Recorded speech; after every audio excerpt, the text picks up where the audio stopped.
2-3 പേര് മാത്രമാണ് ഇത്രയും ആൾക്കാർ ചോദ്യം ചോദിക്കാനായിട്ട്. ഇവിടെ 10-30-40 പേരുണ്ട്.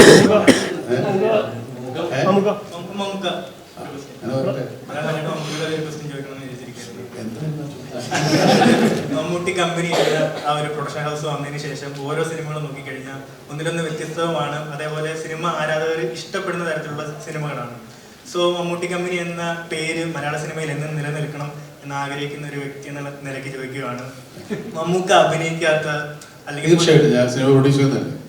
അതെ അതെ പിന്നെ തീർച്ചയായിട്ടും അതേപോലെ ഈ സിനിമ ബാക്കപ്പ് ചെയ്യാമെന്ന് മമ്മൂക്ക തന്നെയാണ് വിളിച്ച് ജ്യോതി സാറിനോട് പറഞ്ഞെന്ന് പറഞ്ഞിട്ടുണ്ട്. അപ്പം ബാക്കപ്പ് ചെയ്യാൻ തോന്നിയ ആ ഒരു മൂവ്മെന്റ് എപ്പോഴായിരുന്നു? അല്ല, അതല്ല നമ്മൾ സിനിമകൾ ചെയ്യുന്നു. പിന്നെ ഒരു പ്രൊഡ്യൂസറെ കണ്ടുപിടിക്കേണ്ട കാര്യം ബുദ്ധിമുട്ടിക്കേണ്ട പോലെ നമ്മൾ ഏതായാലും ഇവിടെ വീട്ടിൽ തുറന്നിരിപ്പുണ്ടല്ലോ, നമുക്ക് തന്നെ നടത്താം. അല്ലാതെ നമ്മുടെ ആ സിനിമ പിടിച്ചെടുത്തൊന്നുമില്ല. പുള്ളി ഒരു പ്രൊഡ്യൂസറെ കൊണ്ടുവരേണ്ട സമയം വേണ്ട, നമുക്ക് തുടങ്ങാം. നമുക്ക് പ്രൊഡക്ഷൻ ഹൗസ് ഉണ്ടല്ലോ, അത്രേ ഉള്ളൂ. വേറെ പ്രത്യേകിച്ച് കാരണങ്ങളൊന്നുമില്ല.